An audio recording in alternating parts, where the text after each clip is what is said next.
Hey everybody, welcome to Bearded Baker Banter. It's the sports podcast where we talk about sports. Welcome Trent, welcome Trey. What's up? What's up? Hello. Got Look at us. what's that? So look at us using the double words back to back like that, huh? What's up? What's up? Hello. Yeah. Okay. Alright, so we're going to get into it pretty quickly here right off the bat with a lot of headlines here in the college football world. So we're going to start with college football this week. Obviously with the controversial NCAA college football playoff. Yes. Playoffs. Playoffs. But Trey, do you want to get us going here with some of your takes, some of your thoughts? Yeah.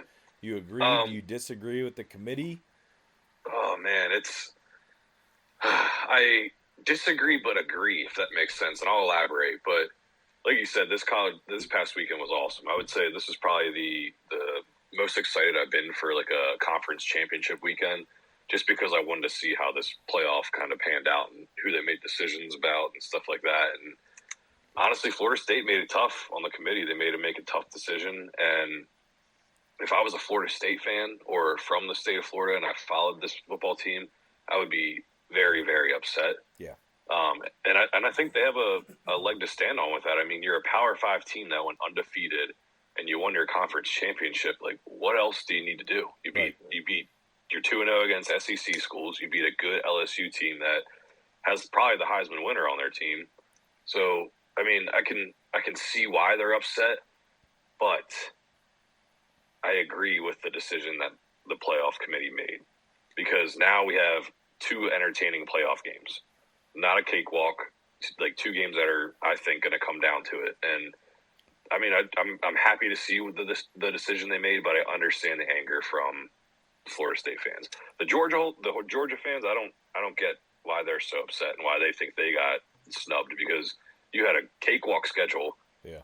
and you lost to an 8 seed. All you had to do was win and you're in, and you had a chance at a three-peat. Now, I don't agree with the Georgia fans in that whole aspect, but absolutely Florida State, I can see why they're upset, but ultimately I think it was the right decision. Yeah. Trey, you actually called the exact playoff and order last week, as stated. Yeah. In last episode. Yeah. So Well, you're right. It is. Put me on the committee. It's just It is heartbreaking, because I mean, the reason I say this, guys, as a ACC representative, as you guys know, mainly when basketball season hits, but it's marking the end of that conference, in my complete opinion. Like, why would anybody stay? You can run the table, play a pretty good early first game of the year in, correct me if I'm wrong, guys, wasn't that a game in New Orleans too? I'm pretty sure. Or was it in Florida? I think it was in New Orleans this year. And they pounded LSU.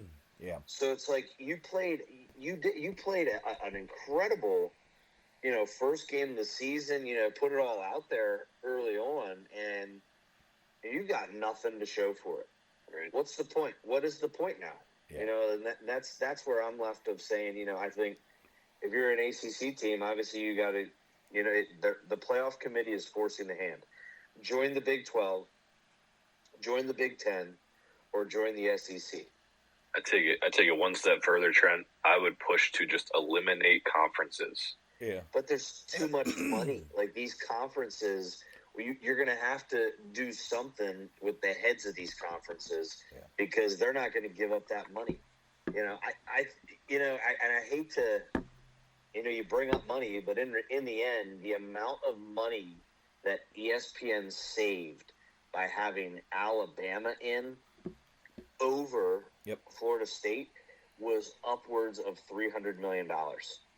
Yeah, so I can see that. They prevented ESPN losing that amount. I'm sorry, because ESPN and SEC have that sponsorship together, that agreement together. So I hate it. I hate it because it takes me back to, like, when we were kids, and what determined the national championship game was, like, computer models.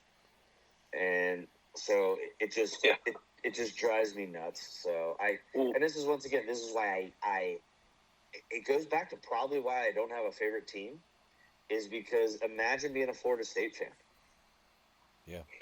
Like that is just a complete gut punch. So I can kind of relate to the Florida State fans. Now, I know it's not necessarily the exact same, but in 2016, I was still a student there. Penn State got snubbed. Kind of similarly, they weren't undefeated. I know they had a bad loss to Pittsburgh that year, but two losses. Yeah. Well, one was to Ohio State, the team that got in over us that we beat. But anyway, that's neither here nor there. But Trent, you're exactly right. If I was a Florida State fan, I would be livid. So my word that describes the entire situation is frustrated. I think Mike Norvell had a great, kind of little spiel about, what his thoughts were on the whole thing. And I'm going to read just a couple quotes here from him. But he said, a small group of people decided that they knew better than the results of the games. Period. What's the point of playing games? Do you tell players it's okay to quit if someone goes down? Do you not play a senior on senior day for fear of an injury? Where is the motivation to schedule challenging non-conference games? We are not only an undefeated Power 5 conference champion, but we also played 2 Power 5 non-conference games away from home and won both of them. I don't understand how we're supposed to think that this is an acceptable way to evaluate a team. And I go back to what I said first, all right, in his quote. A small group of people decided that they know what's better than the game itself. So what the hell is the point of playing? And it's bullshit. Yeah, and it's bullshit. That's very well said by him, and it kind of gets the point across. But Tyler, I don't care. You can go back to TCU. You can go back to any matchup, because guess what?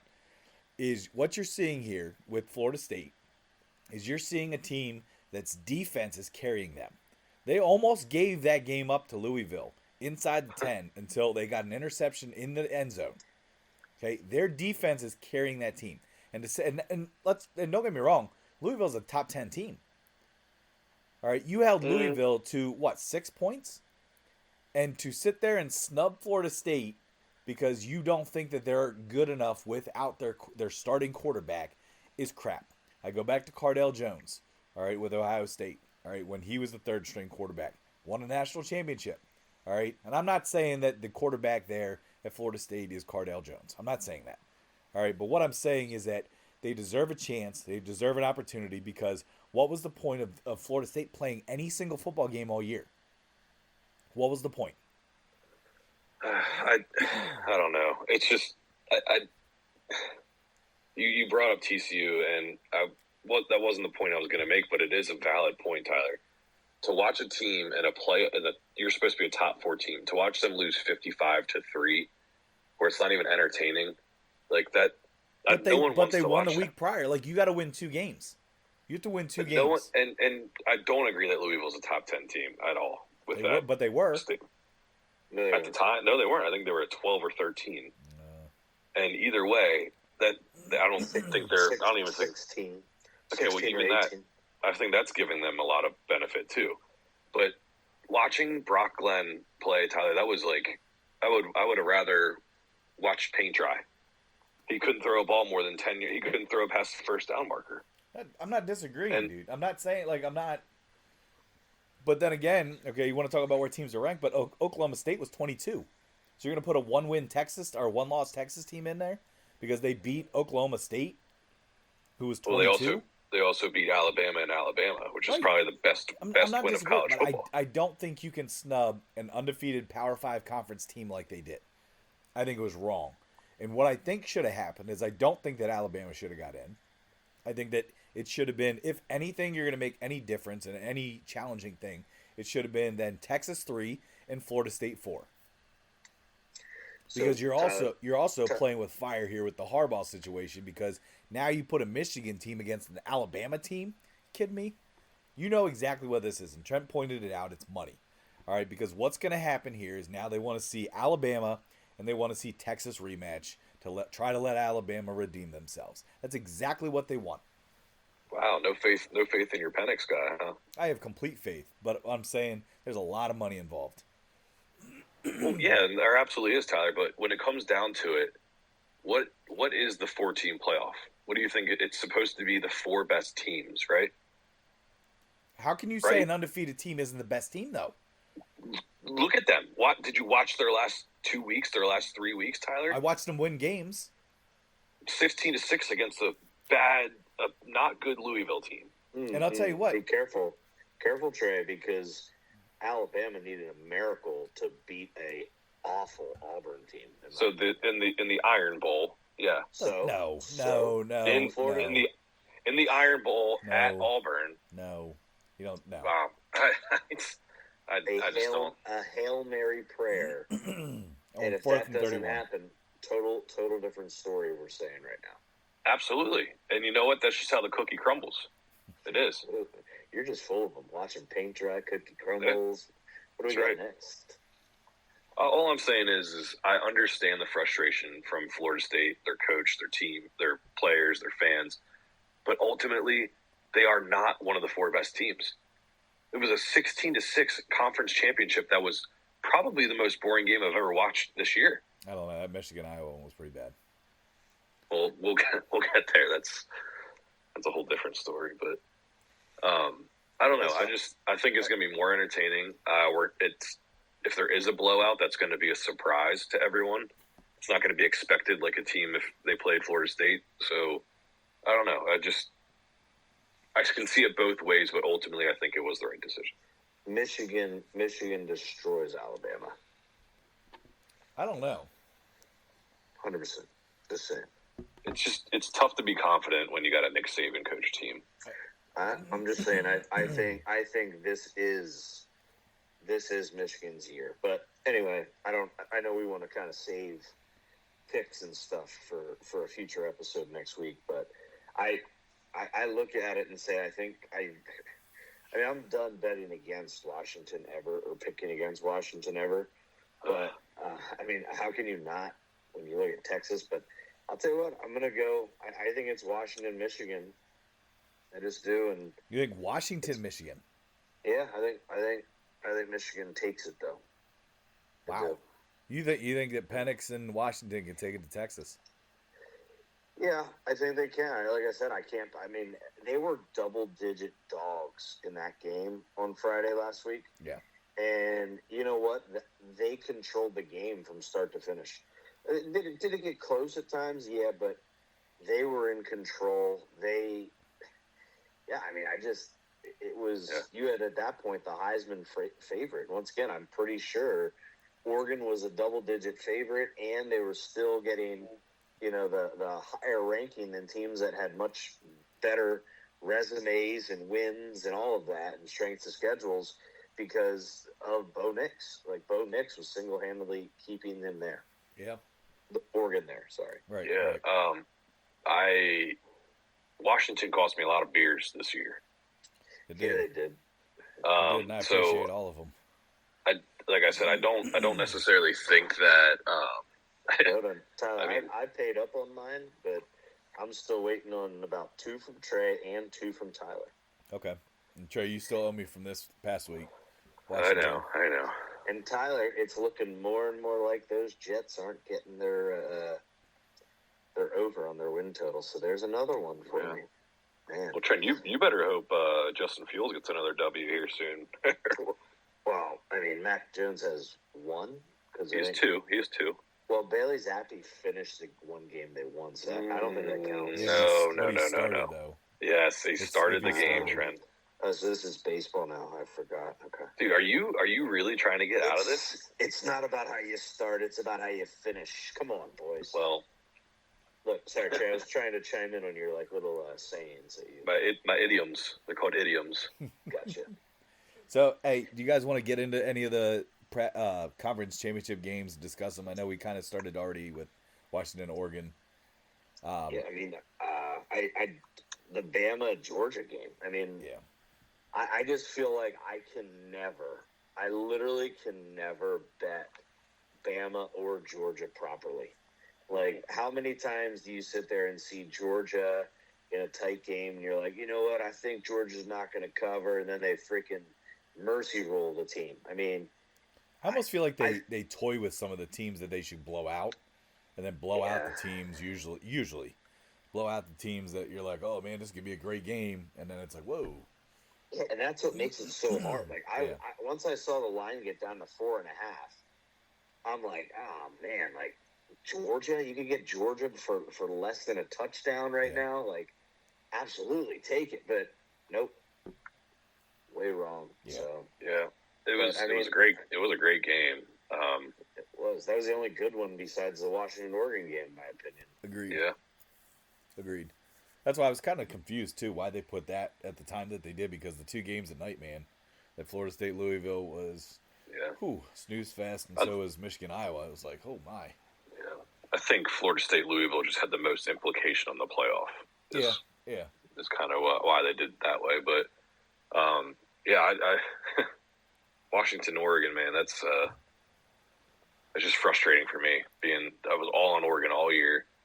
Kind of doubted Washington most of the year, and man, they just proved me wrong again and again and again. And it's wild to think. Tyler was riding that Penix all year. He was a big Penix rider. Mm-hmm. Just big Penix energy. That's all. No, but like, let's be honest. I have been on Washington since the start this year, and did not falter from them. And I really hope. I do think that they can beat Texas. I don't know. I mean, again, we'll get to picks and all that stuff later next week. But yeah, I don't know. That game was the most exciting, especially because Washington did come out quickly, foot on the gas, and then all of a sudden, Oregon just started to chip away a little bit, but everything that Oregon came back with, I felt like Washington had an answer for. And it's crazy to me because I think, Trey, you mentioned about how bad they played the previous couple weeks, and they did. They played terrible. Which is honestly why I thought 9.5 points was kind of a cushy cushy thing for Oregon. And then it's almost like the same thing though with the Georgia, where it's like you play down to these teams that are garbage, and then all of a sudden you got up for the big game, and it's like, whoa, what just happened here? And what it all comes down to, it's Trent's favorite thing is I think it was a little bit of recency bias with that line too. Absolutely. I think them struggling the last couple of weeks, Oregon blowing teams out the last couple of weeks. You almost forgot that Washington beat them earlier in the year by 3 points. Right. And they're undefeated. And they're undefeated. Yeah. And it's like, what is this? Why are they like? Could you imagine like hindsight's 20/20 looking at it now, but 9.5 points for an undefeated team that already beat them 10 previously in the year. Yeah, and then it's on a neutral site. Yeah. You have a Heisman hopeful in both teams, but still, it's like that just is absurd. And I was reading tweets even before the game, and it's like 9.5 points for an undefeated Washington. Give me that all day, and I'm like, you guys are so wrong. You're so wrong. And now looking back, it's like, what was I thinking? Yeah. But I mean, I think it's fair to say that their two matchups this year were probably two of the most entertaining games of the year. Hands down, two of the best football games this whole year. Yeah, and honestly, that's how football game. I wish the NFL games were like that. Yeah, agreed. Like I wish there were more games like that where it just comes down to the play. Yeah, not you the know flags, what I mean? But just let them play. I agree with that. Exactly. Yeah, but I will say. Yeah, this. I mean, go ahead. No, you got it. I was gonna say one of my favorite things I did see is that, and this was not this past week, but the week prior, was after the Washington State game when the Washington kicker made that game-winning field goal. I don't know if anybody saw the video, but Grady Gross, the kicker, earned a scholarship. Yeah, that and was he awesome. gave it to him. Dude, it was the coolest thing, and the team was all around him. Like it was really cool. So yeah, that is props to them for that. So yeah. So I think the next game to talk about is Michigan, Iowa. Whew. I'll tell you what, man. Have you they take Penn State's recipe of having an elite defense with an abysmal offense. Yeah. And they take it to the next level because it's truly hard to comprehend how a team that's ranked 16, 10-3, 7-2 in the Big Ten, granted they play in a worse division or side of the Big Ten. Right. With that kind of offense is playing in that championship game. Yep. It is pathetic. I mean, and their defense is elite, to be honest with you. It's amazing. Absolutely. One thing that a close friend of ours and fan of the show, listener, shout out Matt Faust, He DM'd me today a pretty crazy statistic about Iowa this year. Yeah. Well, number one, they had the most 3-and-outs of any team in the country. I think it was like 65 or something like that. Next closest was Michigan State with like 50-some. But the stat that really blew my mind that he sent me was Iowa had a total of 3,123 offensive yards this season. And they had a total of 4,156 punt yards. So more yards punting than they did on offense. Not just more, 1,000 more yards punting than they did on total offense. That's hard to comprehend. And they were 10-2, 10-3, whatever they were. They're playing the Big Ten championship. God, that's just crazy. Nuts. That's pretty insane. That game was tough, man, because you're right. Their offense is so awful. I mean, losing their starting quarterback didn't help. One point because he was playing all right in the beginning of the year, and after that it was just like, whew. Yeah. Very like redundant. Like, all right, run, pass. All right, punt. Yeah, punt. Whoa, man. I'll tell you. And the other thing that blew my mind is they didn't cover either half over 0.5 points. I know. Because I lost money on both those bets because I'm like, how do you not? I mean, you got to get a fluke field goal, a turnover, something, which they did have. And they did. We had one chance. Yeah, they got, what was it, a fumble in the other zone, and then they threw an interception right after. Yep. They fumbled it. Yeah, they fumbled it. No, Iowa fumbled it, yeah. I thought they threw a pick, but either way, it's just... It's crazy. That's a hard thing to not cover is half of a point in each half. But well, let's just be thankful that the whole East-West divisions of the Big Ten is gone now, because what were they, 0-10, 0-11 all time? Yeah. In the Big Ten championship. So, yeah, they never won it. So good riddance to those. I'm pretty sure didn't the SEC also get rid of it? Yeah. Yes. Did you? Yeah, I think so. I think they're all. I think ACC, SEC, even though the ACC will be gone, but all of them got rid of their whole like side to side conference thing, which makes it once again more, I guess, fair. Because I mean that was a joke having Ohio State, Michigan, and Penn State on the same side, or I should just say Ohio State and Michigan on the same side. Ooh.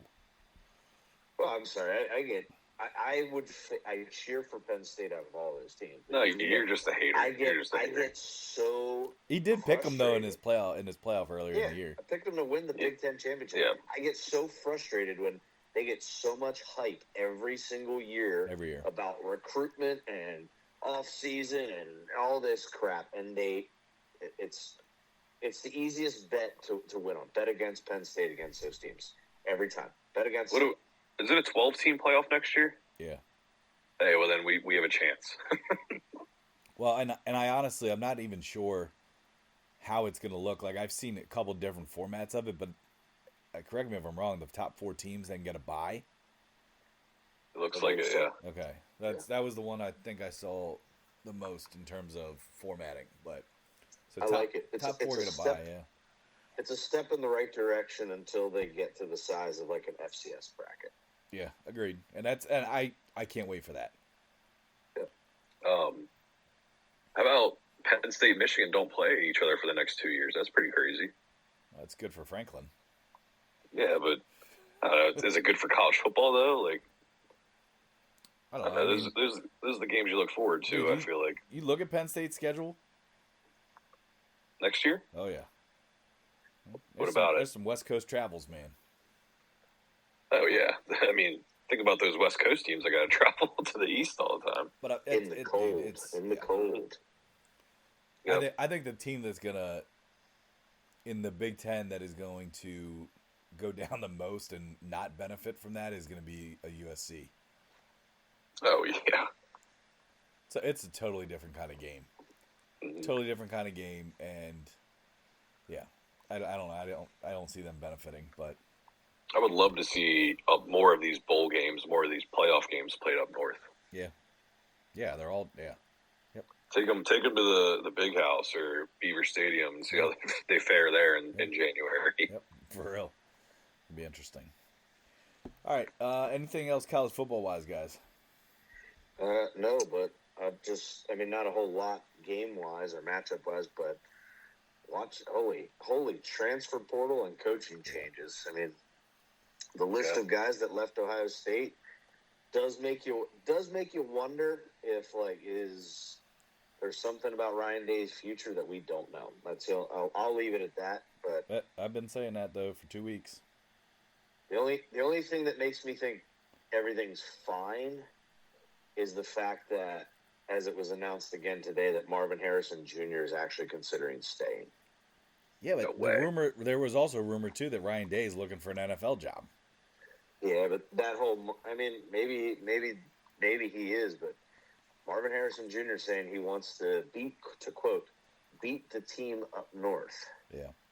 And play for a Big Ten championship, and he has yet to do that, which blows my mind that with him on that team that they have not done that yet. But his high school teammate and quarterback just transferred out, so he'll be gone. I mean, Marvin. He's like a top 3 pick, dude. Top 3 I would say top 3 for sure. Yeah. Going to the Cardinals. Yeah, that's who I saw too. What a shame. But, I forget what coach it was. I think it was Matt Rule made a good point. It said nowadays it's a free agency. College football has a free agency. Yes. Yeah, and he said the price of a championship caliber free agent quarterback is $1 million to $1.5 million NIL deal. Yeah. Hold on, Trey. Did you not hear him though? He started it at $1 million. He went up to 1.5 to 2 million, and then I think he finished with quoting it as, "You need $3 million to get a quarterback." So he's trying to get him there. I think. Oh, for sure. Hey, we'll give you $3 million. Yeah. A lot of murmuring of McCord, the Ohio State quarterback, meeting with Nebraska's offensive coordinator. Wow, that'd be interesting. So I saw So you leave Ohio State to go to Nebraska? I was gonna say I don't know about that. Dude, Nebraska is gonna be back next year. I feel. Oh my gosh! All right, Will Compton. I must be getting a lot of busting with the boys. Shout out to the boys. But it must be getting a lot of busting with the boys tweets. Actually, I do. Will Compton's all over my timeline. Yeah, but let's be honest though. That's kind of the trend of Matt Rule in college football.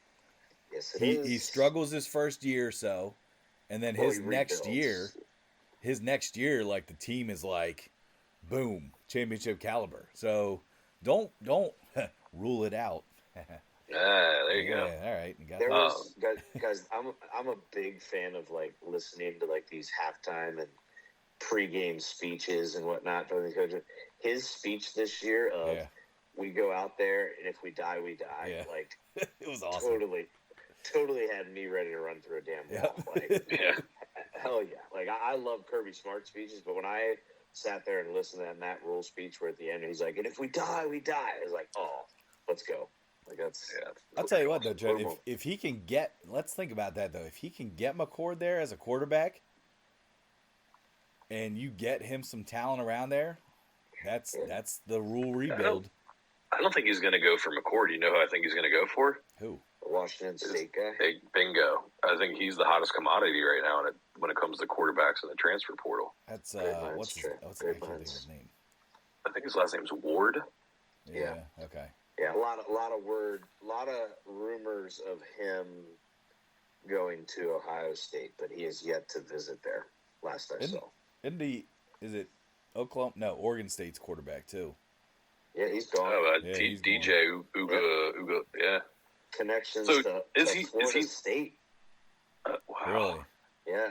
So he'd return to the ACC potentially. And his brother plays for Oregon. So yeah. is he not? His brother's an edge rusher for Oregon. When I was watching saw him as play. A possible NFL prospect, though. That DJ guy. No, he's staying in college one more year. Dude, and then look at Oklahoma's quarterback. He's going out to Oregon. Wow. Yeah, and that's what I mean. It is literally a free agency. You can just do whatever you want now. So, and that's the Pandora's box things where how do you fix it? You can't. No, Let it happen then. Let it happen. Unless you start bringing in contracts and you share revenue with the players from the conferences. That we could get on a long tangent about that. I'm not going to go with that. Yeah. But Jim Harbaugh's pushing it. That's football off-season conversation. Harbaugh is pushing it. Yeah. And why do you think they're coming at him so hard? Because he's doing that exact thing. Because it makes conference heads pissed off. It makes the NCAA pissed off. So now all of a sudden, isn't it funny that, okay, accused of sign stealing, and then all of a sudden the Big Ten starts to say, oh boy, our private investigators actually found that almost every Big Ten team has cheated in some way. Yeah. And mum's the word, right? Yeah. Mum's the absolute word. So that's college football. There's too many people up at the top calling shots, making decisions, and you know what? It's all about stuff in their damn pockets. Too many committees. So, let's move on from college. Now, you know, it pisses me off. Well, here, although it's better quality football than the NFL, but let's get into the NFL. Here's your transition, though. I will kind of branch off of your Harbaugh comment, Trent. Is I did see that there is a negative connection with Harbaugh and the Chicago Bears organization, where somebody previously that was, I don't know if it was the head of the Big Ten, is somehow in the Bears organization, and rumor has it that would not be a fit at all for Harbaugh in the NFL based off of that guy's position with the Bears organization now. So just something to keep in mind, but that's kind of our segue here into the NFL. So NFL, obviously, a couple big games last week. I think a couple teams with some surprises, too, including, Trey, your own. Yep. Yeah, don't mind us. Just sitting there in the playoff spot, boys. Are you in? Are you guys in right now? We currently are, yeah. Wow. Congrats, Trey. I'll tell you what. As hard as we hated on him early in the season, that's respect. Dude, you guys took some low blows in previous episodes at me and my Packers. Mostly Trent. Uh-oh, guys, there's breaking news. What? Oh my gosh. Yeah, breaking news. It has here that the Jets and the Packers have agreed to a trade. Year 2038, Jordan Love will join the Jets in the year 2038. Yep, sorry, that's happening. I mean, but I'll tell you, a couple more years with him, Trey. Packers now beat the Chiefs and they beat the Lions last 2 weeks, and those are two of the hottest teams in football in terms of record wise. So can I give you something else here? Let's throw this nickname out here. The guy that Tyler would accuse of being on the hot seat, Matt LaFleur, aka Mr. December. 16-0 in December football is where the playoff push is made. 16-0 as a head coach in December. So how's it go when he gets to the playoffs? Wow. I think it's about the same as Kyle Shanahan. Oh, okay. Yeah. Because we both win a couple games and have nothing to show for it in the playoffs. So I will say this. I wouldn't quite go there, Tyler. I will say this. I am going to toot my own horn, though. Niners 42, Eagles 19. Yikes. 19 points. Okay, 42-19. And again, run the tapes back to last week. I texted you guys. I said Niners by 2 touchdowns or more. Easy. You did. Oh yeah. You did. And I'll tell you what, that was a Trey clinic. agreed with that. But Trey said strictly because the officials would be on the Niners side. Right. No, that's not what I said. I said. He did. I said I wonder who. I was a little feisty last week. I'll give you guys that. Feisty for sure. Yeah. I was feeling myself. Robert Saleh's conversation got me fired up, but and now all this week is about Robert Saleh being identified as let's the not lead. start. Okay, we're not starting.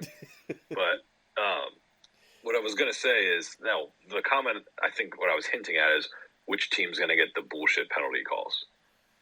And granted, I don't necessarily think there were that many in that game, which is great. No, the only bullshit was the fact that they threw Dre Greenlaw out. Yeah, but they also threw that guy out too, which honestly, a starting offensive or defensive linebacker and a security guy.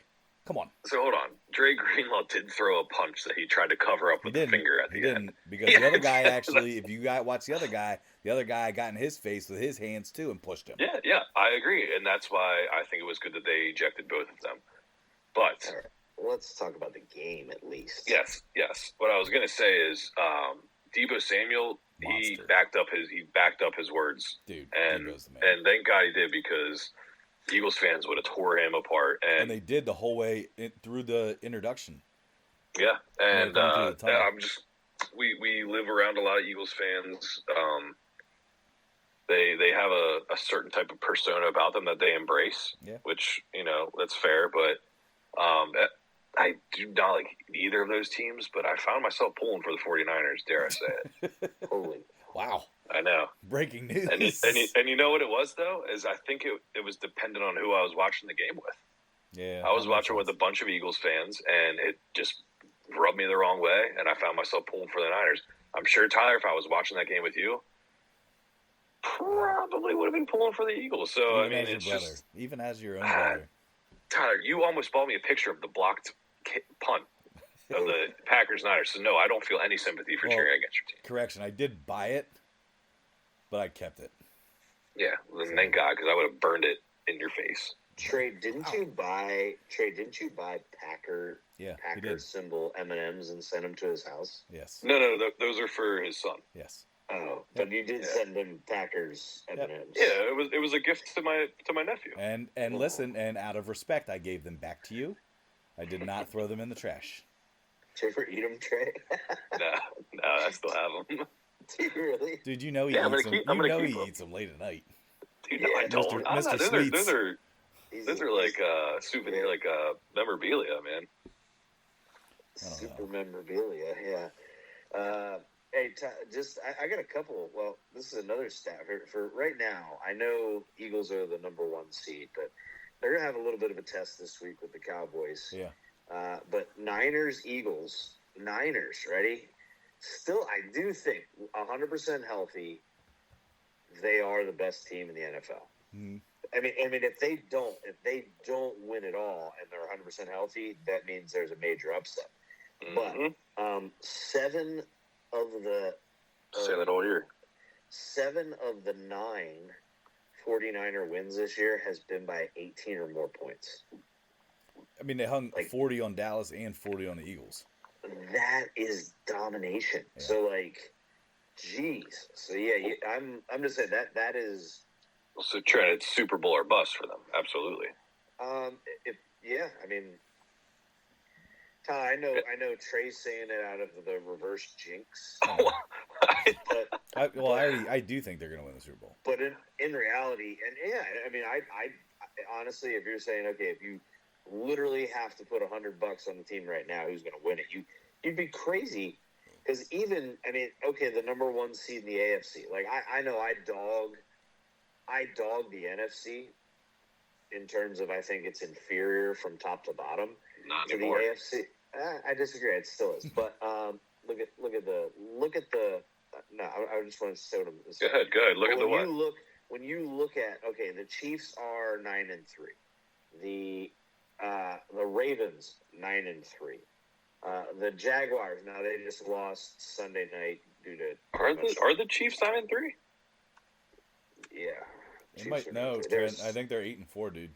Yeah, that's right. Because who beat them last week? I'm sorry. All the division leaders. Miami's 9-3. Yeah, they're 9-3. So it's there's much better team. I mean, look, you're saying the best team. Miami, who hasn't beaten a team that has a winning record above 500. You're right. Either the Cowboys, who are 9-3. So also a wild card. But what I'm saying is, you compare. I would take the Niners over a lot of those teams right there. The only team that I think could give the Niners a headache. The Lions. The only team. No. I'm talking AFC in the Super Bowl. Oh. I think the only team that will truly give the Niners a headache. Hold on, let me guess. Can I guess? Yeah. I thought I started to say the team name, but the Ravens. The Ravens. I do. I just think that defense is too.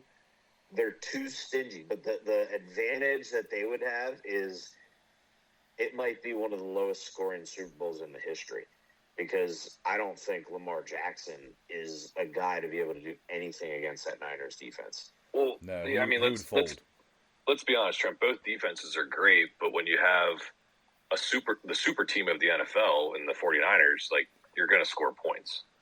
Yeah. You have like, what, I think 8 of your 11 starters are like all pros at one point. Like, it's stupid how they just buy their players, but and it's wild because how many did they buy though? They drafted Ayuk, they drafted Devo, they drafted Kittle, they drafted Purdy. Trey, don't say they drafted Fred Warner. I wouldn't say that. I think they bought and traded for their team. What? So they got what? Christian McCaffrey, Trent Williams, and who else? Which, I mean, right there, that's and Tre'Davious Ward. That's the majority of your team. That's the majority of your team. 3. I just named 6 Chase Young that were drafted. Chase Young. Oh, sorry, I forgot Nick Bosa, drafted. Okay, but I'm just so Trey. Most of their talent has been drafted. You got to give. I don't know. You got to give them that. And like you said, Trey, yeah, you have a superstar team, but you're also somebody that's saying, like, you could plug anybody in there in that scheme. The quarterback, yes. And have. I mean, they are playing literally. It's a cool story. Mr. Irrelevant is the MVP betting favorite right now. It's because he's the top in every single quarterback stat right now. Oh yeah. What about yards per pass attempt? Yeah. Oh, here we go. It's probably less than 5. No, it's probably don't less than argue 5 because it's over 9.2, Trey. Yeah, right. Go ahead.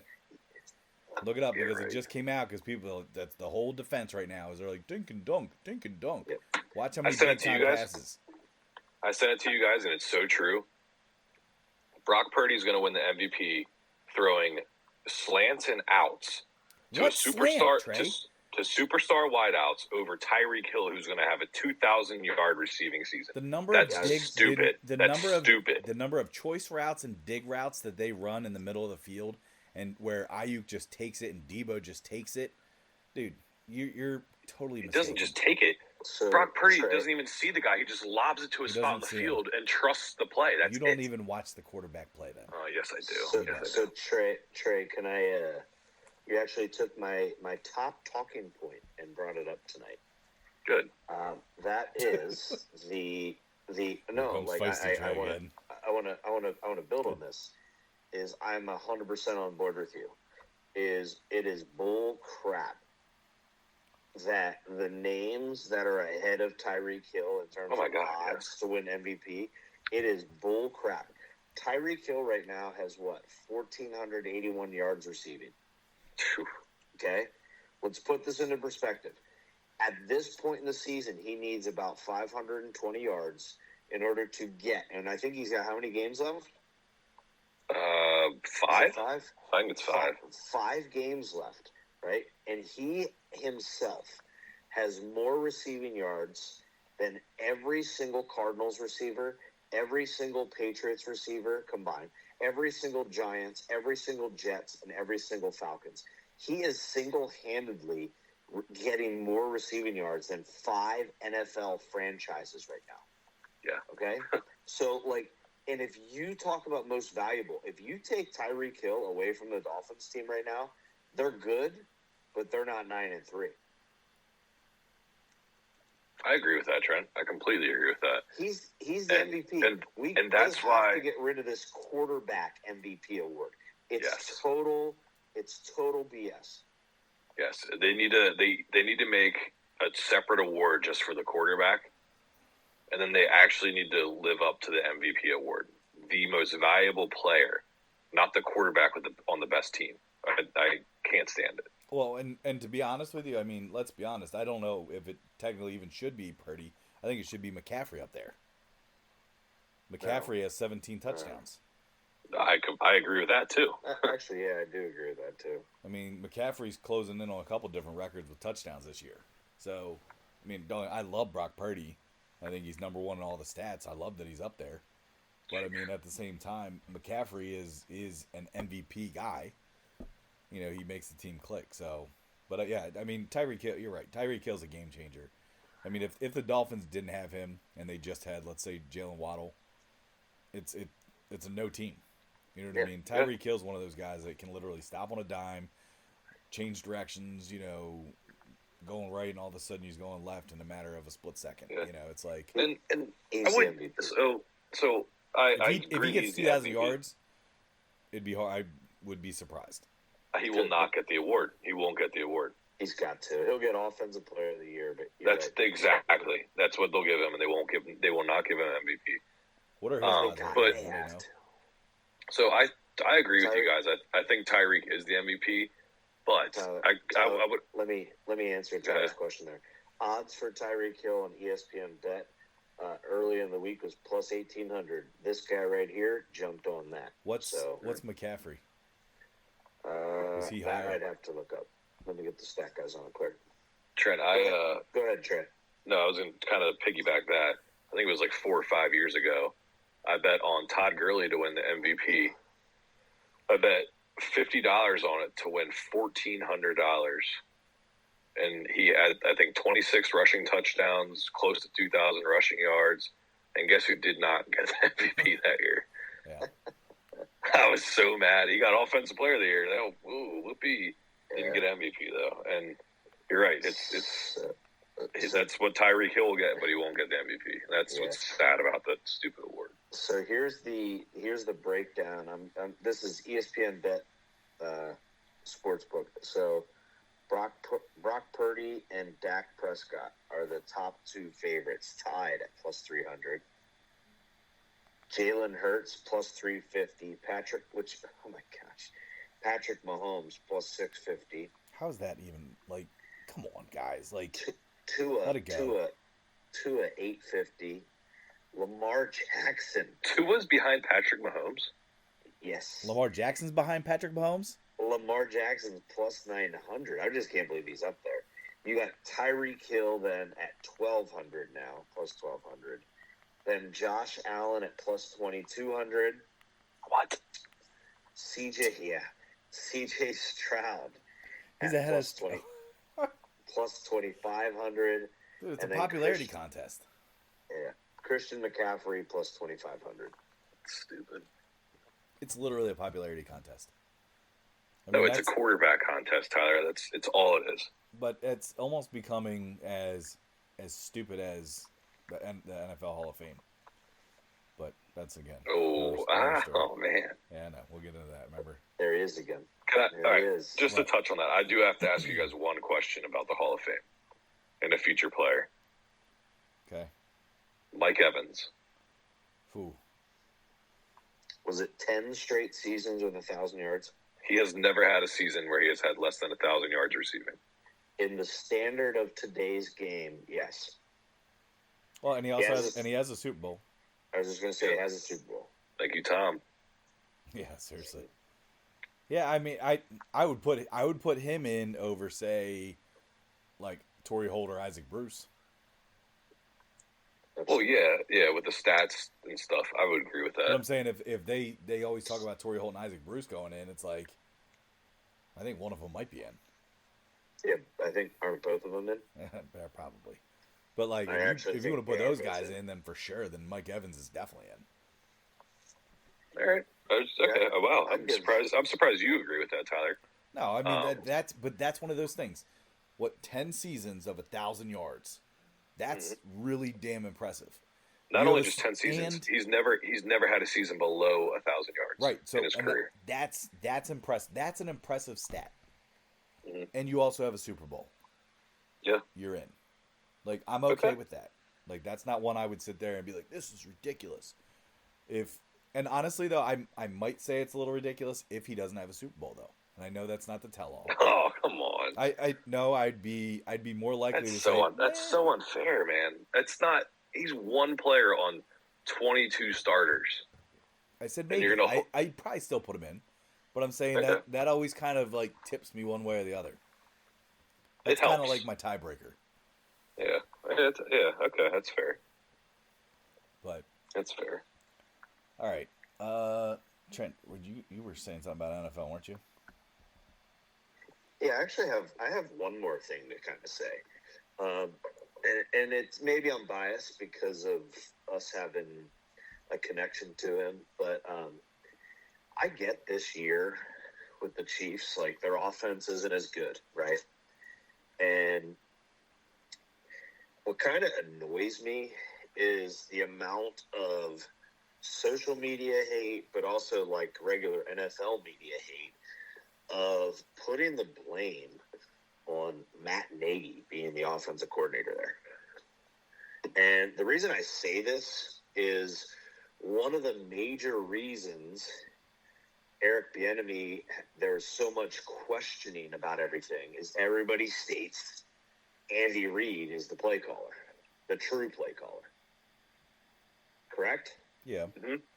So everybody built Bieniemy up to be some magnificent play caller, but never gave him the full credit because Andy Reid was the guy, right? Andy Reid. Might be Andy the next Reid Bears coach, by the way, Bieniemy. Oh, could you? No way they repeat history, but Just telling you. but that's where I guess I kind of got frustrated with listening to some of that and saying like, okay, like all those years, nobody gave Bieniemy the full credit for what was happening there with the success, because everyone's true comment was, well, Andy Reid's the one calling the plays. Andy Reid's the one calling the plays. But now it's a bad year, and there's no criticism of Andy Reid. I get Andy Reid's a legend, don't get me wrong, right? Probably still the best coach in the NFL. But it's also kind of like, oh, so you just now get to blame Matt Nagy because he's the labeled offensive coordinator. So, like, that just kind of annoyed me. And I know it's kind of, like, out of nowhere, but just something. I agree. It's kind of a cop-out, but to play devil's advocate here, another idiom.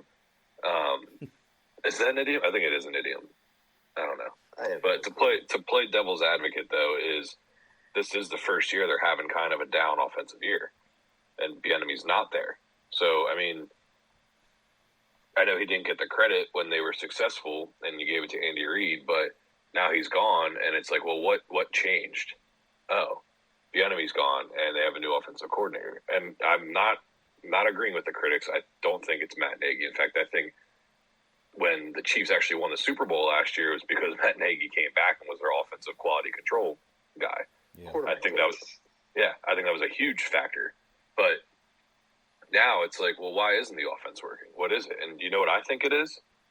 The Chiefs never capitalize on the wide receiver position. Travis Kelce has been a wideout for them. He truly has for the last however many years. Maybe he's not as motivated in football anymore for some reason. I don't know why, but I know why, Trey. Do you want me to tell you why? No, I don't want you to tell me why. Please don't. Yeah. Are you sure? Yeah, I'm 100% sure I do not want you to mention that name. But all I'm saying is that I think his focus might be somewhere else. And now Patrick Mahomes is like, okay, Travis isn't quite there. He's not himself this year. He's not doing what he does. Let me get into the wideouts, and they are not good. Yeah, they are not good. Trey, you're right. Travis Kelce is swiftly moving towards retirement. Stop it. What? Ty, can you mute him? Can you mute his I mic? wish I could. What, Okay. guys? I wish I could. I really can't. You guys always scare me. Like, what is it? Jeez. Oh, man.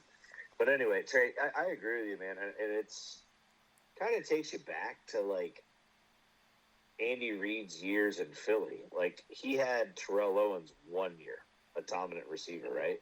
Yeah. But other than that, didn't they always have, like, some mediocre, like... Yeah, Hank Baskets. Todd Pinkston, Hank Basket. Like, you know what I mean? Like, Hank name some of Basket. those. Wow. Wow. There's a reach, man. Wow. I will say, though, they did have, I mean, he's not, I wouldn't call him an elite receiver, but Deshaun Jackson was there for a little bit. Yeah, true. He's retired in Eagle now, so. Good for him. Yeah. But, so that was one of my NFL things. The other thing that is, once again, it infuriates me because I don't know what it is. I mean, I know I'm a Raiders fan, but Chargers organization, where the hell does Staley get off in blaming Eckler as the issue? I saw that. I couldn't believe he did it. Did he really? He blamed him. They're pretty much saying that they're going to be making a change, and they're going to probably start giving but giving the other guy a lot more Kelly carries. more carries than. So it's like, what the hell? Like, well, and you know what that is though is that's because Eckler threw a fit early in the year with the running backs. I was just going to say, That's I what it is. I don't necessarily I don't think Staley has anything to stand on criticizing him, but I don't mind the criticism of Eckler because he's not playing well. And he was the one that held out for a big contract because, I'm so valuable. I'm the backbone of this team. Well, now you suck, dude. And you're not doing what you should be doing. But you're right. I think coming from Staley, it's a little messed up. I think a lot of the running backs, though, are kind of tried to send a message this year, though, with hey, if I have any sort of little bump or bruise, I'm not going to play. I'm not going to risk my health. I mean, Eckler missed time. Saquon missed time. Montgomery missed time. Aaron Jones, but granted, his are actually legit. And so, like, and then even, I mean, you also got the main guy that led this whole brigade, I think, was Jonathan Taylor, who actually missed games due to holding out. But now he's out because of what, a thumb? Yeah. So it's like, I think they realize, like, if there's any sort of health in question, I'll just sit out. But at the same time, do you think they did themselves any justice to it? Because what running backs this year would you say, not even what, but like how many running backs would you say are like, wow, that dude's a game changer, he's dominant? McCaffrey. Ooh, that's one, but I feel like there's a couple of them. But like, not many. Not Jonathan Taylor. Not Eckler this year. Like, I'll tell you who it is. It's the rookie guys trying to prove themselves. Look at Kyron Williams from the Rams. Yeah, that guy is making $700,000, less than most of the star players in college football. Right. And he's tearing it up. And I would also say Achane down in Miami. Exactly, another young guy trying to prove himself. Gosh, is he awesome or what? Yeah. Yeah. I mean, even the Lions running backs too. I mean, I'm not saying they're dominant, but Gibbs, I feel like could be. Gibbs is the next Kamara, man. Yeah. He's the next Alvin Kamara, hands down. He runs like him. He fell off the map, Kamara. Who? Alvin No, Kamara. He's playing well, Tyler. Yeah. He's doing well. He just beat the hell out of a guy and almost killed him or whatnot. Did he really? He almost killed him? Yeah, in Vegas. Like, that's why he was suspended at the beginning. No, I didn't know he almost killed a guy. The video is terrible, but I mean, he's starting to come on. He's starting to come on stronger now, but he's just like so shifty. He is. I'm not. He's like slippery and shifty. Guys, isn't it interesting? Isn't it interesting that all those years that the Raiders struggled in the red zone, they kept trying to figure out, is it play calling down the end zone when John Gruden was there? Then Josh McDaniels was there. Is it the play calling? Is it the play calling? Rich Bisaccia takes over. Is it the play calling in the red zone? Guess who's one of the worst teams in the red zone this year? The Saints. Who's the problem? Ooh. Oh no, Derek Carr's been hurt. Oh my! How many games has he missed, Trey? 0. He started every single game. I didn't ever think I'd see the day where Trent literally turned on Derek true. Carr as much as he has. He took shots at the silver and black, and then always tries to say, "But I'm a Raider forever," which that is the same. A Raider, once you're a Raider forever. All right, but he's taking shots at the franchise after he left. It's like, leave. We moved on. You move on. It's like you want to. Hey, you want a top 25 defense? You got a top 25 defense. The only reason you're going to make the playoffs is because you play in the worst division in football. Which actually, I don't think they're going to make the playoffs. No, they shouldn't. No, if they do, it might be because of Jameis and his ludicrous lyrics. Oh, God. Gosh. He's gonna eat some W's down there. What a just naturally funny guy without ever trying. You know what though? I hate him so much. I know, dude. There's a really dark past, man, with him. He's a scumbag. Yeah, man. He'd made some really bad decisions. I'm not saying crab legs are worth so much money. But what I'm saying is that's not the decision we're talking about. No, there's law stuff involved, but that's neither here nor there. So, hey, do you guys want to get into some bets and picks? Before we do, I need you guys to entertain me on one thing because I didn't get to bring it up. Jordan Love. Oh gosh. Can you guys just please admit that he looks like an NFL quarterback? Well, he is. as an NFL quarterback. No, I mean like a one that is going to and will succeed. Come on. Okay, Trey. I don't have enough tape on him yet. Jeez, but the tape you did see. Hold on, Trey. I will say this. I'm more convinced in about the past 4 games. Well, yeah. Than I've been. But winning 2 Super Bowls, like you said at the beginning of the year before the season started, was way, oh my gosh, way too over the top. So, first of all, it was a bold prediction. It wasn't like a ultimate thing I'm saying, and you just hang on that, Trent. You won't let go of that little statement I made. You're right. So, and you know what? He still might win 2 Super Bowls, and that's a bold prediction, but it's possible. And if he plays like he's been playing, he's a confident, stable quarterback in that pocket. So Trey, he wins 2 Super Bowls. Is he a better quarterback? Is he the best quarterback in Packers history? And like that's, Trent, I'm the Super Bowl guy, Trent. I'm the Super Bowl guy. What? I was gonna say there's a lot of variables to that. But I'm asking you that. Besides, okay, is he at least second best to Bart Starr? To Bart Starr? Who has the most Super Bowls in Packers history? Well, I think it's Bart Starr, but that doesn't make okay. So no, Super Bowls don't matter. When it comes to an absolute who's better than who, no, because it takes a football team to win a Super Bowl, not just one quarterback. Okay, I will sit here right now and say that Aaron Rodgers, in terms of talent and skill, is a top 2 quarterback ever. Ever? Talent and skill. No. Top 2 ever, Trey. Like Packers history? In modern history? No, in the NFL history. In NFL history, top 2. In skill and talent. That is blasphemous. So who was a more accurate thrower? Who could? They name. Trey, I could name about 30 quarterbacks probably. Yeah. A more accurate thrower that's more all around better than Aaron Rodgers. Trey, you just called him a top 2 of all time. In skill and talent, yes, I would stand by that. This sounds a lot like? This sounds a lot like my Jimmy Garoppolo arguments. Oh, well, Tyler, it's the same thing. Tyler, that is not even comparable. Yes, it is, because I used to say top 10 based on this, and now you're saying top 2 based on skill and accuracy. I'm on Trey's side. Jimmy G is horrible. Okay. He is horrible. You guys should have never been anywhere near the Super Bowl with him as your quarterback. Well, the only reason they were is because of the people surrounding him and the scheme. Like Brock Purdy. Defense. Exactly like Brock Purdy. He's not exactly. What I'm talking about, skill and talent. So much better. All right, hang on real quick, Jay. I do have a Packers comment though.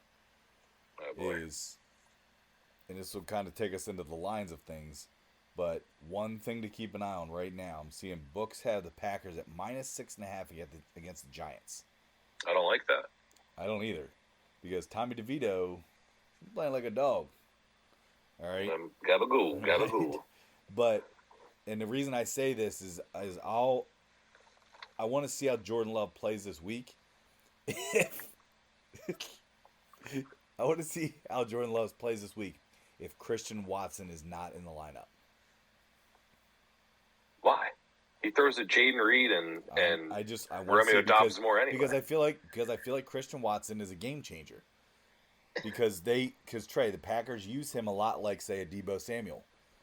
And if he's not in your lineup, I want to see how they play without him. See, Tyler, I disagree with you there. I think Christian Watson is a do or die big play player. I don't know. And I think the player that plays like Deebo Samuel is Jaden Reed. Well, like I said, we'll see. Right now, because Jaden Reed he runs the sweeps, he runs the ball, he's a possession catcher that's fast. Like I think he's more comparable to Deebo Samuel than Christian Watson. No, I'm talking about how they. I'm just talking about how they use him. But right now, all indicators are looking that he's probably not going to play Monday night. Yeah, which looks stupid. Do you see how he injured himself? Yeah, I mean, but he's also been a recurring hamstring injury guy. So it's not like it's something new. He's just an injury guy in general. I mean, how do you feel that Cooper Kupp's probably going to retire after this year? talent, dude, for sure. Either way, I just wanted you guys to admit that Jordan Love looks like a legitimate quarterback. He's playing well. He's playing well. That's what I'll say. Not as good as Brock, but he's playing all right. Well, yeah, he doesn't have a super team surrounding him, but yeah. You do know that they are going to – Packers and Niners are playing in the playoffs. It's looking like that way. And you know what? I hope they do because we got nothing to lose. We got nothing to lose, and you should be afraid of that, Tyler. Except the playoff game. That's what you have to lose. Yeah, we aren't supposed to be there. We aren't supposed to be there. All right. Well, yeah, I would agree. You shouldn't be there, but the NFC's so bad you are. Oh my god! I mean, dude, you lost to the Raiders. Shouldn't have, but all right. But you did. Yeah. Yeah. Okay. It's the NFL, man. It's a parity league, man. It just shows you if the Raiders were in the NFC, we'd be in the wild card right now too. We also lost to the Falcons. Who might be in the playoffs too. And hold on a second. Now hold on a second. The Raiders will not be in the playoffs would they? They're 5-7, Trey. So they're Trey, close. All right. So they'd be in the hunt.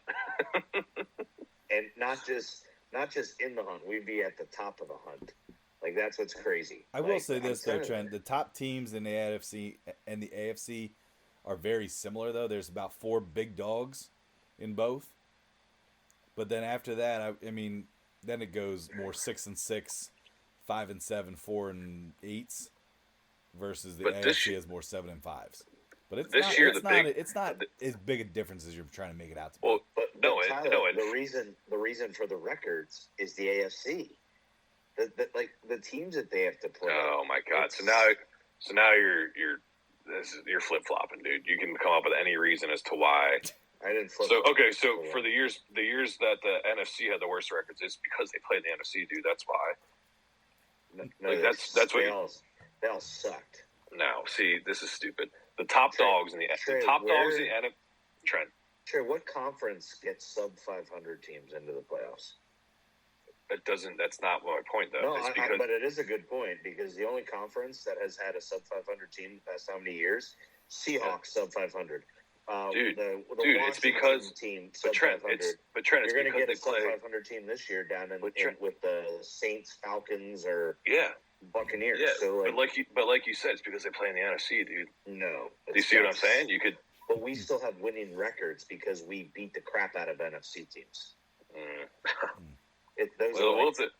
Let's get our stock guys on that. See who's got a better record against each other the past couple of years. Yeah, go for it, man. But what I'm saying is that the top dogs in the NFC this year are head and shoulders above the top dogs in the AFC. The Eagles, the Niners, the Cowboys, the Lions are better than the Chiefs, the Jaguars. And all I will remind you of is the top team in the NFC last year lost to the Chiefs in the Super Bowl. The Niners or the Eagles? Just like when the Niners team was healthy and made it to the Super Bowl, guess who they lost to? The Chiefs. Okay, so just one team in the AFC is better than the NFC. NFC has 29 Super Bowls. AFC has 28. Ooh. I'm not talking overall. Okay, I'm talking about right now. It's championships. Day football. It's championships. Present day football. Come on. Okay, who is the most Super Bowls overall? Patriots, right? Okay. 7. Steelers next. No, Patriots don't have 7. They have 6. Tom Brady has 7. That's crazy. That's crazy. That is nuts. Patriots have 6. Steelers have 6. Okay. Steelers have 6. I thought they had 5. No, they have 6. But first team to 5 was San Fran. Second team to 5 was Dallas. Okay, but how many have Dallas and San Fran won recently? Okay, but what I'm trying, I just said 29. You're going to argue Super Bowls. The NFC is better. I was even born. Hey, you know who's got one before both those teams? Or since both those? That's right. Bingo. Hey, listen, I'm just saying, the AFC is the superior conference in the NFL. I disagree with that. Tyler, I disagree with that. That's our poll question. Let's go. Who's the superior conference? Superior conference right now. modern day? That's a poll question there for you. Wouldn't you have to have like the best team in the NFL though to be the superior conference? Well, let's let the listeners give us their feedback.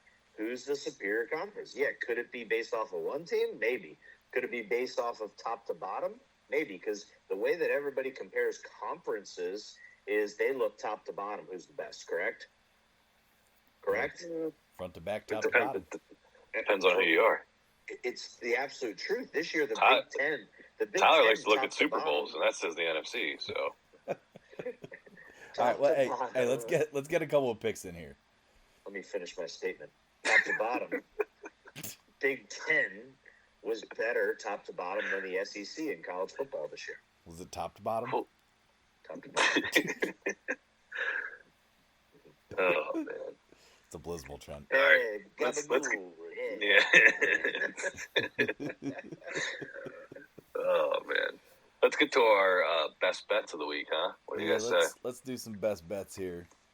Hey, real quick though, before we do that, let's pick the Army Navy game. Who you guys got? Oh man, I'm gonna go with the under. Touche. I'm with that. Yeah. Yeah. Honestly, I don't really have. Army's -3. And they're playing in Gillette Stadium, right? So it's like a neutral site. So and the total right now, I believe, is 27.5. Jeez. I'm going Army, first year head coach with Navy. So I'm going Army. I'm on Army as well. Yeah, I'm gonna go Army. They beat Air Force, who was a tough team this year. They beat Coastal Carolina. They had some surprising wins. They did lose 62-0 to LSU, though. That's pretty tough. Tyler, minus 2.5 on FanDuel. Okay. That's a big advantage there, actually. I agree with that, Trent. Take that little pup. Yep. Get that hook. Yep. All right. Well, let's get into best bets for the NFL. Yep, go ahead. I got 3 of them, and then I got a 5-leg B teaser. Ooh. So first pick I'm gonna go with is a little. That's not a smudge. That's a fist. Whoa. Yeah. What? Oh, jeez, Trent. Sorry. Oh man. My bad. That's okay. It's all right. My first just single bet pick is the Raiders +3 against the Vikings. Okay.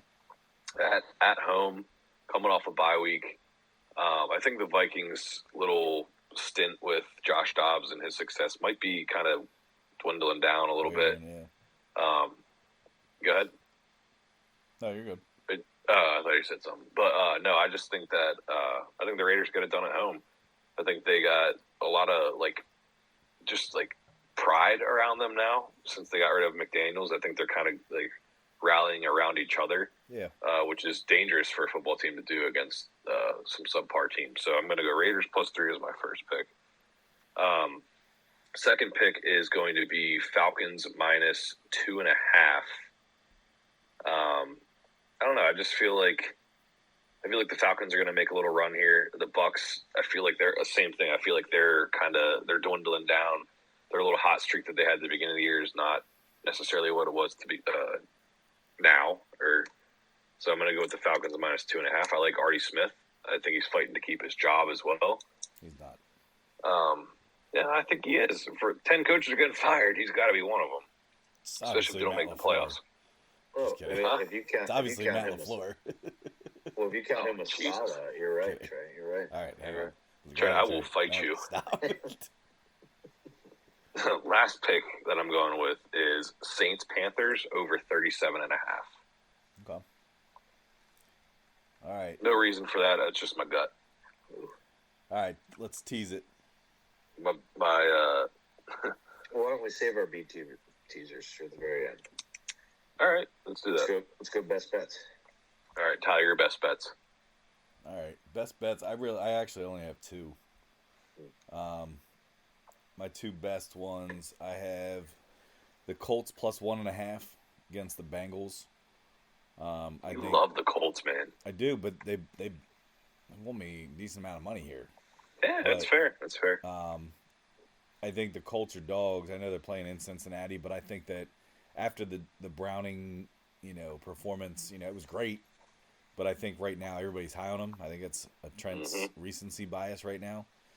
I think the Colts are a better football team. I think Minshew is just playing like a beast. He's freaking awesome. Like, they haven't lost a step since he stepped in. He's just a winner. Yeah. The other one I'm actually looking at, too, is Texans -3.5 at the Jets. That's right now plus 100 on ESPN Bet, if you get that. But I think the other game I'm looking at, I don't necessarily want to take it, but Eagles being underdogs at Dallas, I think people are overrating Dallas. I think the Eagles definitely cover 3.5. I think you're going to be. I think a lot of people will be surprised and be like, "Whoa, I thought the Cowboys were that good." But I think Dak will probably crap his pants again, throw a couple picks. But so I'm watching that game. I'm not betting that right now. Yeah. So those are my two though. The Colts plus 1.5 and the Texans minus 3.5. I like it. Good. All right. I am on an early line for this game. I am on the Cowboys -3. Yep. And I'm completely with you on that. It's not one of my best bets, but I think the Cowboys might put a licking on the Eagles. What are we here? I mean, the Old West? That's a common phrase. Put a licking on them. Like, goodness. Let's pull it all out today. And then, although you got to watch for weather, supposedly, especially across the board in a lot of areas this Sunday, East Coast is supposed to get close to over 2 inches of rain, so just keep a heads up out there. But at this game, some potential rain and snow is expected, but I still like the Lions at the Bears. If it's that type of game, me personally, I'm going to trust a David Montgomery and Gibbs and a Dan Campbell kneecap-biting football team in a snowy, messy game over the Chicago Bears. So Lions are -3 at Chicago. In my opinion, my absolute best bet, and this is a steal, and I'm a little confused as to why the line has changed so much. Maybe because of the recent headlines today about the Buffalo Bills, but I love the Chiefs -1.5 at home versus the Buffalo Bills. Patrick Mahomes and the Chiefs, since Patrick Mahomes has been a starter there, the Chiefs are 18-3 after a loss. Oh. If you can get the Chiefs money line in the -120s while they're at home, take it. Even if it loses, it wasn't a dumb bet. Take it. It's a smart thing to do. Okay. All right. Trey, you want to start us off with your teas? Yeah, I do. Trent, I'm sorry, I don't like the Chiefs bet. I think the Bills win that game. Trey, I'll bet you a beer on the money line. No, I'm going to lose that then, so no, I'm not doing that. Wow. Come on, we haven't had a beer bet tonight. I'm taking a break from beer bets until I figure it out, because I swear to God, every time I beer bet, I lose. So yeah, so just get me a 4-pack and pay up on what you owe me, pretty much. What is it? I mean, you owe me 2 right now, and Tyler owes me 2. If you give me the spread, I'll make a beer bet. 1.5? Yeah. Yeah, let's do it. I'll take Chiefs. You laugh, Tyler. Yeah, you laugh, but it's going to be. I'm just laughing because you're like, until I figure it out, give me the spread. He figured it out, Tyler. 1.5. That's what I'm saying. Like, it was so funny. It was like, you know what though, Trent? I completely see that game ending on a last-second field goal to win by a point. So that's why I want the 1.5. Trey, give me Chiefs -1.5. Bills plus 1.5 for you. Yeah, mark it down. All right, Tyler, your witness. Yeah, I got you. Damn it! All right. I swear, I'm the. Ty, you want any of this action? Not on that game. I don't like Eagles, Cowboys. You want to do that or what? I'll do that with Trey and I are on the Cowboys. Come on, bud. No, I hope. Come on, buddy. No, I hope they both. Come on, bud. What do you say, come on, pal? What do you say, pal? It'll give you a licking. I'm not putting my beers. I'm not putting my beers on the Eagles. So. Yeah, no, I'm not letting an Eagle, like two teams I hate. I'm not doing that. Wow, strong words, Ty. Strong words. Just saying. Sorry, Eagles fans. You ready for my fister? Oh, yeah, let's go. Come on, Chucky. Oh, that's Finster. Right. Never mind. What'd you call him? Chucky Finster. From Rugrats. Close, but so yeah, it's a 5-leg 7-point teaser. Okay. For plus 280.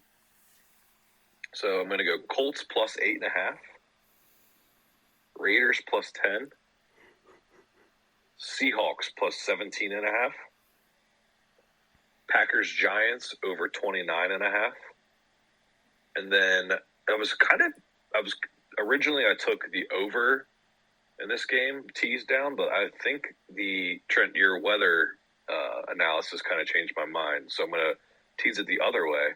I'm going to take the Ravens Rams under 46.5.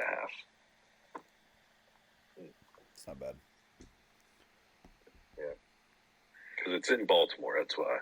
Yeah. I wonder what the Matt Stafford to throw an interception line is at. Ty, that's a go-to for you, man. Probably like minus 180. Yeah. No, there's some times where I'm like, oh, I can't even take it because it's such bad odds. Yeah. It's pretty. It's 175. Is it really? Yeah, it's so yeah, I was good. Yeah, I was close. Yeah. Yeah. All right, let me give my tease real quick. I have a 4 teaser, 6 points, so it comes out to plus 260. I got Ravens minus 1.5, Colts plus 7, Giants plus 12.5, and Niners minus 5. Mm. So. Ooh. Minus 5. Wow. You didn't learn about teasing against the Packers, huh? I told you my analysis. I think if Chris Watson is out, so I think 12.5 is pretty safe. I'm not saying you guys don't win, but I don't think you beat them by more than 12.5. It's fair. All right. I mean, yeah. All right. Here's my 4. My 4 teaser. I've got. This is a 6.5 point teaser. Plus 200 odds.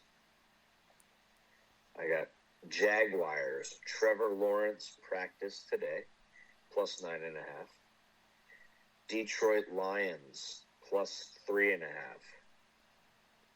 Houston Texans. Plus 3. Denver Broncos. Plus 9. Wow. What was the second to last leg of the Houston Texans? Houston Texans plus 3. Okay. So I at least the Jets. Oh wow. And, all right. Some good. I think we got some good bets there, fellas. Yeah. And one other thing here, Trey, is I don't want to get off on this whole tangent here, and I'm not saying they are, but I'm also still cautious about the Packers. I know they had 2 very big wins, but the Steelers were also a playoff team early, and they look like garbage. And I'm not saying the Packers are the Steelers. I'm not saying that, but sounds like you are. I'm just saying, just be cautious. Tyler. What you're telling him to be cautious of is recency bias. Yeah. They have 2 very big wins, and I'm not. I think a lot of people are gonna be like, "Wow, let's throw all the money on them, like they're next Super Bowl team." And I don't think that's. God damn it! I hope the Packers win by like 25 points now. That's fine. I just saying. Like I said, we don't have to get on a whole tangent. Yeah, I'm gonna keep my mouth shut. All So right. hey, let's do a quick little dabble on teams that we are keeping an eye on in college basketball. What do you guys say? I mean, we won't do lines or picks yet until football starts to settle down, but some teams to keep an eye on and takeaways right now from college basketball. I will say we have been putting a lot of college basketball bets too. So if you are following, Yes. you probably see a lot of our teams already too. Which I think we're doing all right here to start out this college basketball season. So. Oh yeah, I think so too.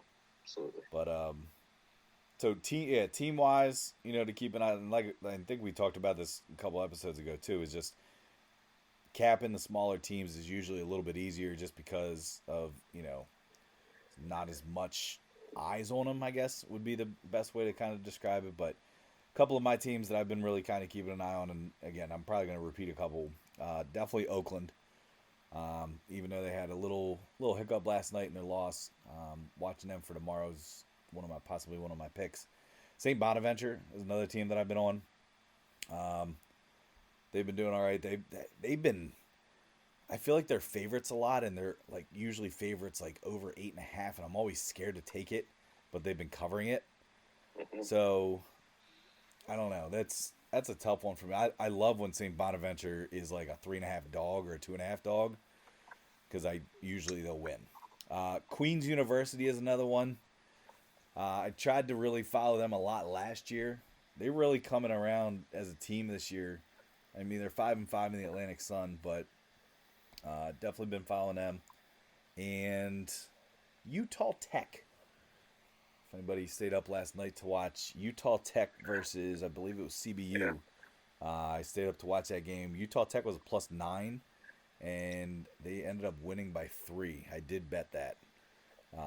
So Utah Tech used to be Dixie State. Yeah, that's right. Dixie State, guys. Let's throw that story back. Dude. Remember that crazy parlay? Yeah. It was like plus. What was that? Plus. I forget how much. That was one of my largest wins ever. But it was like plus 1,000 some. Yeah. Dude, Dixie State, man. When they were Dixie State a couple years ago, remember that was like that was one of my go-to teams. And then the next year when they changed their school name to Utah Tech, I'm like, what the heck happened to Dixie State? They're not even playing games. Like, and then I actually looked it up. I'm like, oh my gosh, it's a different team name. So. That's funny. I forgot about that. Yeah. But and Trent, I don't know. I'll let you. I think you're probably following them. You had mentioned the other day, so I'll let you kind of talk about that. Yep, I can. So go ahead. Yeah. So my teams right now, and correct me if I leave any that I've recently been picking out, but I am on. I am all over Hofstra. I am all over Purdue Fort Wayne. Yep. And I am also all over High Point right now. Yeah. Tough tomorrow. High Point's like 20.5 to 21 points. I saw it. Yeah. It's because they've been crushing teams. Yeah. They play North Carolina A&T. Yeah. So I was going to say, who are they playing where they're that big of favorites? Tomorrow's board looks pretty tough. I'm not going to lie. But yeah, so those are some teams right now that I'm on. And then obviously I still keep that UMass Lowell out in my back pocket too. But I'm telling you right now, Hofstra and Purdue Fort Wayne, they are real. Yeah. So, yeah, and Trent, Purdue Fort Wayne it's one of my T-shirt teams because I've loved them so much a couple years. Yeah. What is their mascot? Remember, I have a High Point shirt. They are the Mastodons. The Mastodons. Not the Paladins. Yeah. Nope, that's Furman. Yes. So yeah, I got a couple teams. Like Trent said, I'm still kind of following the teams we mentioned earlier. Like Presbyterian was one. I forget a couple other ones I mentioned last week too. Cornell is still a team that I really, really like. But I've kind of found a couple more teams that I'm following even more. They've even been more successful. First one being Norfolk State. Very overlooked. It's an HBCU, so you don't think they recruit well or anything, but they're playing teams extremely tough. UNC Wilmington. I think they got a lot of seniors, a lot of experience and everything. So they just beat Kentucky, I think it was, who I honestly didn't think they'd pull it. I knew they'd cover and everything, but I didn't think they'd pull it off. So I was pretty happy and impressed to see that. But that just means they're going to be capped a little bit more difficult. So it's funny is you did mention that team early in the year, and when I saw that they beat Kentucky, I was like, oh shit, Trey was right. Yeah, they got a lot of returning players. For that. Yeah, a lot of returning players there. The other one I like is another smaller school, Prairie View. There are a lot of like double-digit underdogs that cover or just outright win games. So keep an eye on them as well. And the last team is Evansville. Same deal. They're always like double-digit dogs that have in a one-possession game here or there. So they cover pretty handedly too. But those are the four that I've kind of added on to my list. Okay, cool. Yeah. Sweet. All right. Anything else, boys? Just a couple big news stories. Obviously, Juan Soto, the Yankees, and John Rahm, Live Golf. Yeah. So just a couple big crazy stuff. There, but you know what though? Don't blame him. I don't blame him at all. 3 years, and it's rumored to be anywhere from $450 to $600 million. Right. Like his kids are set for life. Like go get your money if they're gonna pay it. Go get it. And dude, I saw people are so butthurt about it. I saw Golf.com, the PGA Tour made a statement about it, but Golf.com on their Instagram page posted an old interview of John Rahm saying like, "Oh, I just don't think Liv's it. Like those guys are going there for retirement money. Blah blah blah. I'm not into the shotgun start 54 holes. I want to play against the best players." Well, guess what? That interview was before Jay Moynihan and the PGA Tour decided to cut a deal with the Live Golf team and merge. Yeah. So now it's like, what do you like? If I'm them, I'm like, well, obviously it's not too big of a deal to you guys, so I'm going to get mine. Yep.